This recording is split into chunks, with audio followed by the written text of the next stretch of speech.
think that there's a certain delusional quality that all successful people have to have.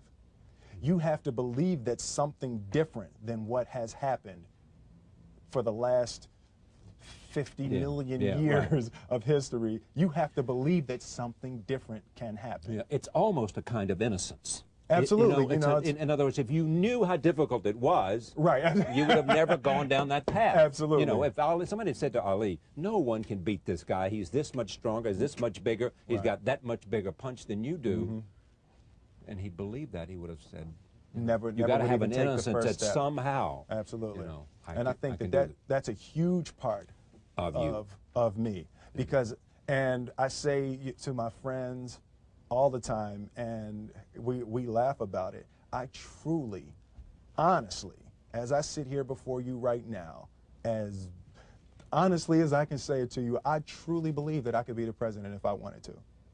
And as bizarre as that may sound to people that have traveled the path before me, and to people who actually know how difficult it is, foolish Will Smith honestly believes it's sitting here. Well, what there is about that is a sense of the innocence about it, as well as a disarming honesty about it, if you say it that way. Now, here's what's interesting about you, is that there are people who have said that about you, too, who've been around you as a creative performer. Absolutely. Barry Sonnenfeld, I think it was, you know, did you work with him, or he was involved in this somehow, said something like that, that if Will Smith decided he wanted to go into politics, I'd be there to help him by making commercials, whatever I could do within my own talent.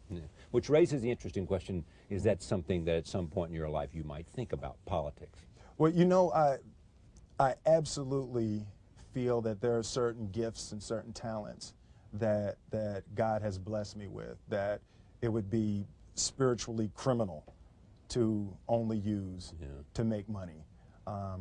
My travels in Africa, and spending time with Muhammad Ali, and spending time with Nelson Mandela, there are certainly issues that are important to me, and things that I've been blessed with the vehicle to be able to change, to be able to, as sappy as it may sound, make the world a better place, however minute the change. And that's something that is important to me, but I don't believe that politics is the best use of your energy and time right absolutely. now. But the interesting thing, too, is that there is this concept, and you see it with lots of different people, you know, even with people who are evil. Some will say, he had so much talent. If that talent could have been redirected to something good. It is the idea, if you are given and you work hard, because there's nothing more apparent about Will Smith than how diligent and hard he works at being who you are. I mean, you appreciate the notion, it looks like to me from what I know about you,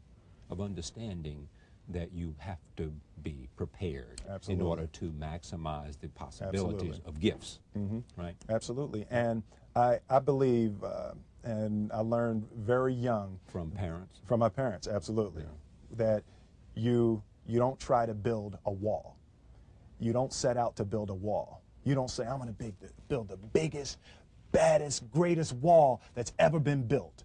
You don't start there. You say, I'm going to lay this brick as perfectly as a brick can be laid. There will not be one brick on the face of the earth that's going to be laid better than this brick that I'm going to lay in this next 10 minutes. And you do that every single day. And soon you have a wall. And soon you have a wall. And I think psychologically, the advantage that gives me over a lot of people that I have been in competition with in different situations is it's difficult to take the first step when you look how big the task is.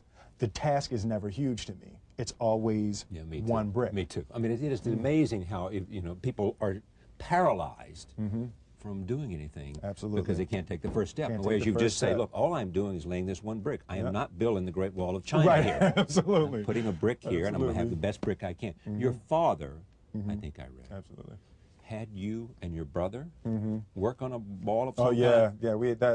We're talking about our figurative wall. That comes from work on a literal wall. Yeah, right. My father owned. It actually was an old bakery when I was growing up. My father was an electrician and a refrigeration man. We would install supermarkets. You see the long freezer cases in supermarkets. We would install those long freezer cases and all the lights. That's what we would do every summer. Yeah. So this one year, my father had his shop, and he decided for whatever reason that he wanted a new wall on the front of his shop. So he tore down probably about 16 feet high and probably about 30 feet long. He just completely tore the wall down, and my brother and I had to dig a 6-foot hole. We for were the mixing foundation. for the foundation, and we were mixing the concrete by hand. Yeah. A year and a half. We were building this wall for a year and a half. Every day after school, we were coming, mixing concrete, putting it in the hole, doing it, and it was just myself and my little brother. And I remember standing back, looking at that wall, saying, "There's going to be a hole here forever. There will never be anything but a hole here." That's right. And a year and a half I don't later, have that many days. I know. A year and a half later, we laid the final brick, and my father stood back with my brother and I know he planned this. He says he didn't, but I know he had been planning this and writing this for his for the past 2 years. But we stood back, we looked at the wall, and he looked at me and my brother and said, "Now don't y'all never tell me that you can't do something," and walked into the shop. That's great. I was like, now here's what's interesting. You said what? You said I said, "That man's crazy. Something wrong with him, Harry. We need to get out of here." Exactly. What is he doing to my Man, head? did he start drinking? Is he drinking? But what's great about that story and what's great about your dad is that you seem to have come from a happy family.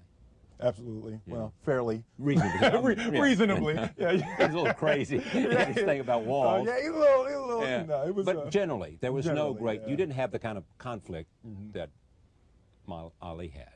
Oh, definitely not like Ali. That kind of, and yet you have the amazing amount of drive. I mean, there's a sense of mission with you, sense of commitment, sense of prepared to do what it requires, right? Absolutely. I mean, so you didn't come from a struggling artist background to become well, you know what? an accomplished professional. I think both of my parents and my grandparents were achievers. You know, my mother worked for the school board of Philadelphia, so growing up, we couldn't say y'all. You know, it's like we run out. My kids do not say y'all. Yeah, right. You know, we would run out of the house and scream to our friends, "Yo, what y'all about to do?" My mother's up. That's it. Back in this house. Back in this house, and we'd be sitting upstairs crying, and my grandmother would come in and say, "Baby, you know a y'all is a boat." Yeah. Like, but there's you know, a difference. There's absolutely. Yeah. So, you know, there were very specific rules, and there was a constant desire to be better. Yeah. You know, we didn't grow up with the sense that where we were was where we were going to be. You know, we grew up with the sense that where we were almost didn't matter because we were becoming something greater. Yeah. And I always remember that my mother or father or grandmother would say, "That's great, baby. You did a really good job with that. That's incredible. Congratulations. Try this next time." Yeah. You know, there was always a little bit Stretching. more. Absolutely. When you started out as a rapper, were you already thinking, if I get to do this really well, I'll have a television show. And if I have a television show, I can be in feature films. And if I'm in feature films, I can be.